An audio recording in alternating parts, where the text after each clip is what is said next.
ನಮಸ್ಕಾರ. ರಾಜಕೀಯದಲ್ಲಿ ನಾವು ದೊಡ್ಡ ದೊಡ್ಡ ಭರವಸೆಗಳನ್ನ ಕೇಳ್ತೀವಿ.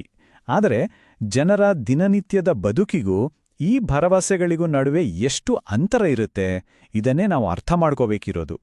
ಬನ್ನಿ, ಇವತ್ತು ನಾವು ಕರ್ನಾಟಕದ ಮಂಗಳೂರು ಉತ್ತರ ಕ್ಷೇತ್ರದ ಒಂದು ಆಳವಾದ ವಿಶ್ಲೇಷಣೆ ಮಾಡೋಣ. ಅಲ್ಲಿನ ಜನಾದೇಶ ನಿಜವಾಗಿ ಏನು ಹೇಳುತ್ತೆ ಅಂತ ನೋಡೋಣ. ಸರಿ, ನಾವೀ ವಿಶ್ಲೇಷಣೆಯನ್ನ ಹೇಗೆ ಮಾಡ್ತೀವಿ ಅಂತ ಹೇಳ್ತೀನಿ. ಮೊದಲು ಕ್ಷೇತ್ರದ ನಿಜವಾದ ಸ್ಥಿತಿ ಏನು ಅಂತ ನೋಡೋಣ. ಆಮೇಲೆ ಅಲ್ಲಿಂದ ಬರ್ತಿರೋ 3 ಮುಖ್ಯ ಸಿಗ್ನಲ್ಗಳನ್ನ ಅರ್ಥ ಮಾಡ್ಕೊಳ್ಳೋಣ. ನಂತರ ಫಲಿತಾಂಶದ ಹಿಂದಿನ ಕಾರಣಗಳು, ಸಂಖ್ಯೆಗಳಲ್ಲಿ ಅಡಗಿರೋ ಪ್ಯಾಟರ್ನ್ ಮತ್ತು ಕೊನೆಗೆ ಒಂದು ಉತ್ತಮ ಆಡಳಿತಕ್ಕೆ ಬೇಕಾದ ಬ್ಲೂಪ್ರಿಂಟ್ ಬಗ್ಗೆ ಮಾತಾಡೋಣ. ಹಾಗಾದ್ರೆ ನಮ್ಮ ಮೊದಲನೇ ವಿಷಯ ನೆಲದ ನಾಡಿಮಿಡಿತ, ಅಂದ್ರೆ ಮಂಗಳೂರು ಉತ್ತರ ಕ್ಷೇತ್ರದ ನಿಜವಾದ ಕಥೆಯೇನು? ಇದೊಂದು ಮಹತ್ವಾಕಾಂಕ್ಷೆಯಿರೋ ಕ್ಷೇತ್ರ, ಆದರೆ ಅಲ್ಲಿನ ನಾಗರಿಕರ ಸಮಸ್ಯೆಗಳು ಒಂದು ಬೇರೆಯೇ ಕಥೆಯನ್ನ ಹೇಳ್ತವೆ.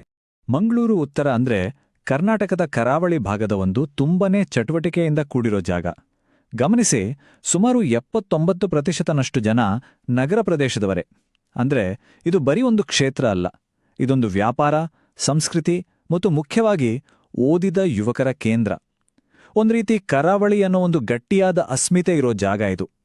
ಹೌದು, ನೋಡೋಕೆ ಎಲ್ಲ ಚೆನ್ನಾಗೇ ಕಾಣಿಸುತ್ತೆ, ಆದರೆ ಈ ಹೊಳಪಿನ ಕೆಳಗೆ ಇನ್ನೊಂದು ಕಥೆ ಇದೆ.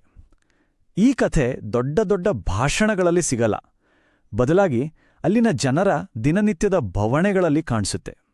ಗುಂಡಿ ಬಿದ್ದ ರಸ್ತೆಗಳು, ಕುಡಿಯೋಕೆ ನೀರಿಲ್ಲ, ಇದೆಲ್ಲ ಅಲ್ಲಿನ ವಾಸ್ತವ.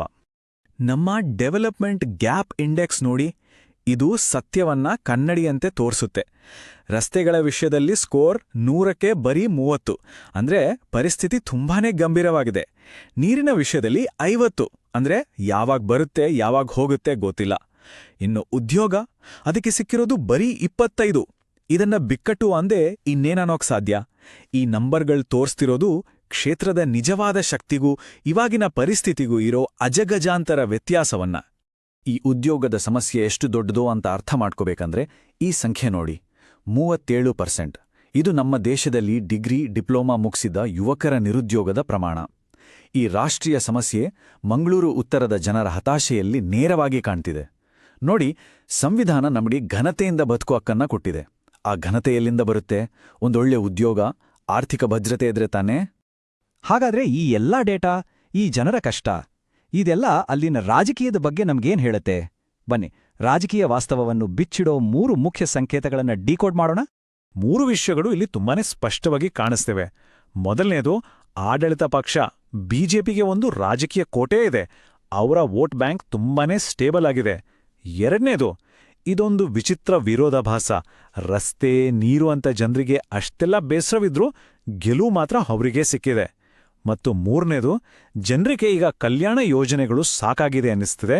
ಅವ್ರಿಗೆ ಬೇಕಾಗಿರೋದು ತಾತ್ಕಾಲಿಕ ಸಹಾಯ ಅಲ್ಲ, ಒಂದು ಒಳ್ಳೆ ಕೆಲಸ, ಘನತೆಯಿಂದ ಬದುಕೋ ಅವಕಾಶ.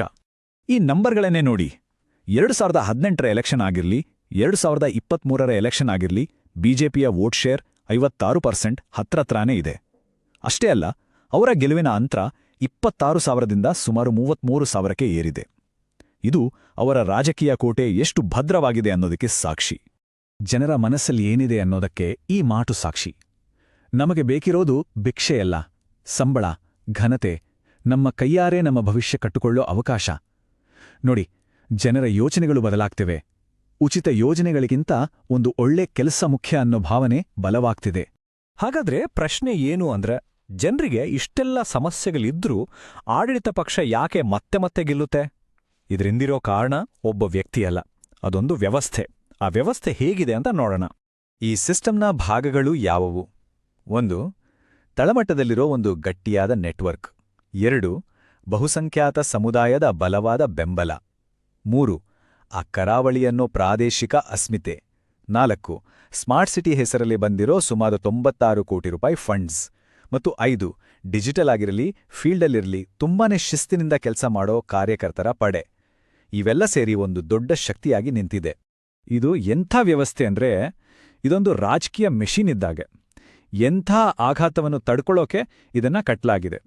ರಸ್ತೆ ಸರಿಯಿಲ್ಲ, ನೀರು ಬರ್ತಿಲ್ಲ ಅಂತ ಜನ ಎಷ್ಟೇ ಕೋಪ ಮಾಡ್ಕೊಂಡ್ರೋ ಈ ಮೆಷಿನ್ ಅಲ್ಗಾಡಲ್ಲ. ಸಾಮಾನ್ಯ ಆಡಳಿತ ವಿರೋಧಿ ಅಲೆ ಇದನ್ನ ಏನೂ ಮಾಡೋಕ್ಕಾಗಲ್ಲ. ಸರಿ, ಈಗ ಸಂಖ್ಯೆಗಳನ್ನ ಇನ್ನಷ್ಟು ಆಳವಾಗಿ ನೋಡೋಣ. ಮೇಲ್ನೋಟಕ್ಕೆ ಕಾಣಿಸದ ಕೆಲವು ಸತ್ಯಗಳು, ಕೆಲವು ಎಚ್ಚರಿಕೆಯ ಗಂಟೆಗಳು ಈ ಅಂಕಿಅಂಶಗಳಲ್ಲಿ ಅಡಗಿವೆ. ಇಲ್ಲಿ ನೋಡಿ, ಒಂದು ಕಡೆ ವೋಟ್ ಶೇರಲ್ಲಿ ಅಂಥ ದೊಡ್ಡ ಬದಲಾವಣೆಯೇನೋ ಆಗಿಲ್ಲ, ಬಿಜೆಪಿ ಕೇವಲ 0.75%ನಷ್ಟು ಹೆಚ್ಚಿಕೊಂಡಿದೆ. ಆದರೆ ಇನ್ನೊಂದು ಕಡೆ ನೋಡಿ, ವೋಟ್ ಹಾಕಿದವರ ಸಂಖ್ಯೆ ಸುಮಾರು 2% ಕಮ್ಮಿಯಾಗಿದೆ. ಇದರ ಅರ್ಥವೇನು? ಇದೇ ನಾವು ಕೇಳ್ಬೇಕಾದ ಪ್ರಶ್ನೆ. ವೋಟ್ ಶೇರ್ ಸ್ಟೇಬಲ್ ಆಗಿದೆ ಅಂದ ಮಾತ್ರಕ್ಕೆ ಜನ ಖುಷಿಯಾಗಿದಾರ ಅಂತಾನಾ? ಖಂಡಿತ ಇಲ್ಲ. ವೋಟ್ ಬ್ಯಾಂಕ್ ಗಟ್ಟಿ ಇರ್ಬೋದು, ಆದರೆ ವೋಟಿಂಗ್ ಪರ್ಸೆಂಟೇಜ್ ಯಾಕೆ ಕಡಿಮೆ ಆಗ್ತಿದೆ? ಅಂದ್ರೆ ಎಲ್ಲೋ ಒಂದ್ ಕಡೆ ಜನರ ನಿಷ್ಠೆ ಪರೀಕ್ಷೆಗೆ ಒಳಗಾಗ್ತಿದೆ ಅಂತ ಅರ್ಥ. ದಿನನಿತ್ಯದ ಸಮಸ್ಯೆಗಳು ಜನರನ್ನ ಯೋಚನೆ ಮಾಡೋ ಹಾಗೆ ಮಾಡ್ತಿವೆ. ಸರಿ, ಇಷ್ಟೊತ್ತು ನಾವು ಸಮಸ್ಯೆಯನ್ನ ವಿಶ್ಲೇಷಣೆ ಮಾಡಿದ್ವಿ.